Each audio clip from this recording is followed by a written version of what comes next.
तो hello friends, welcome back to my channel. तो friend, discrete mathematics के बी सीरीज में आपका स्वागत है। तो फ्रेंड, इससे प्रीवियस लेक्चर में हम लोगों ने बहुत सारे टॉपिक को कवर किया था यूनिट थर्ड के अंदर, जो कि डिस्क्रीट मैथमेटिक्स का आपका प्रोपोजिशनल लॉजिक था। उसके अंदर आज हम लोग डिस्कस करने वाले हैं लॉजिकल इंप्लीमेंटेशन के बारे में कि क्या होता है। तो बिना किसी इंतजार के हम लोग वीडियो को शुरू करते हैं। तो कह रहा है कि an implementation that A is implemented to be is proposition if A then B, यानी यदि ए हो तो बी क्या होगा, यानी ए हो तो बी क्या होगा। It is false if A is true and B is false, यानी ये फॉल्स कब होगा, जब ए ट्रू हो और बी क्या हो, फॉल्स हो। The rest case are truth, the truth table as follows, यानी ट्रूथ टेबल के अकॉर्डिंग अगर हम इसे समझेंगे तो यहाँ पे ए में दो ट्रू दो फॉल्स है, बी में एक ट्रू एक फॉल्स। यहाँ पे दोनों ट्रू है तो एक ट्रू होगा, यहाँ पे फॉल्स होगा। यहाँ पे आपका गया बी आपका फॉल्स है, आप देखिए यहाँ पे बी ट्रू है तो ये आपका ट्रू होगा, बी फॉल्स है, यहाँ पर ये भी फॉल्स है, तो इस कंडीशन में भी ये आपका क्या होगा, ट्रू होगा। आई होप क्लियर हुआ यहाँ से आपका। उसके बाद आपका आता है लॉजिकल इक्विवेलेंस क्या होता है। तो कह रहा है कि two set X and Y are logically equivalent if any of the following two condition hold, यानी कोई भी स्टेटमेंट लॉजिकल इक्विवेलेंस कब दर्शाएगा, जब उसके पास कोई दो कंडीशन, यानी इन तीनों कंडीशन में से कोई भी दो कंडीशन होल्ड करे तो वो आपका इक्विवेलेंस जो लॉजिक होता है वो रिप्रेजेंटेट करेगा। पहला आपका कंडीशन है the truth table of each statement have the same truth value, यानी जो ट्रूथ टेबल होता है उसका जो जो भी वैल्यू होता है उस स्टेटमेंट का वो क्या हो, ट्रूथ वैल्यू हो।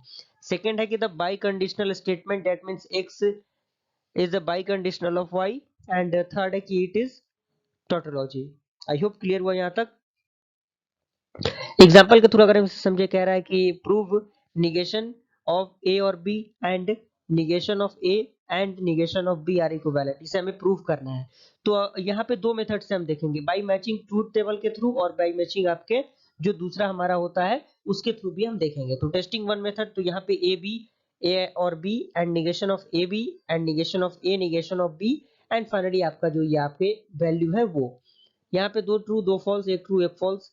यहाँ पे और का कंडीशन, तो और कंडीशन में ये आपका ट्रू होगा, ये ट्रू, अगर दोनों फॉल्स है तो ये आपका फॉल्स होगा।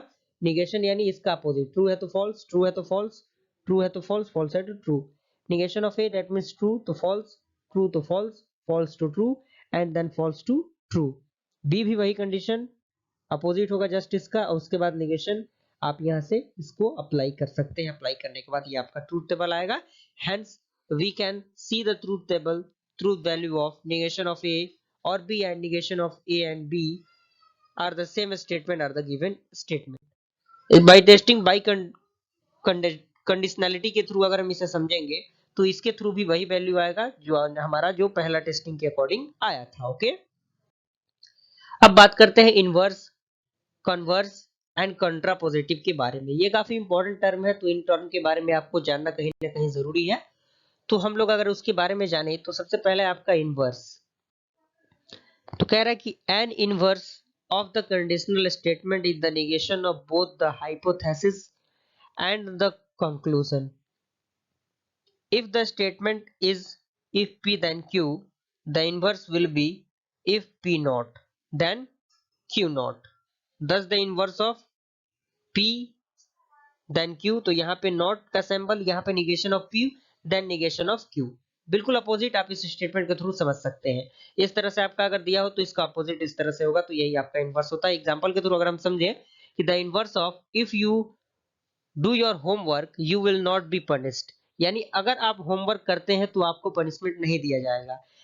उसी तरह कि is if you don't do your homework you will be punished, बिल्कुल अपोजिट है।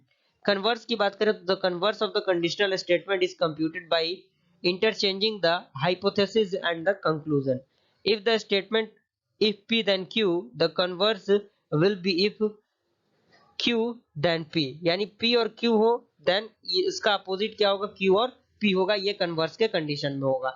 एग्जांपल के थ्रू कह रहा है कि if you do your homework you will not be punished, and if you will not be punished you don't your do your homework।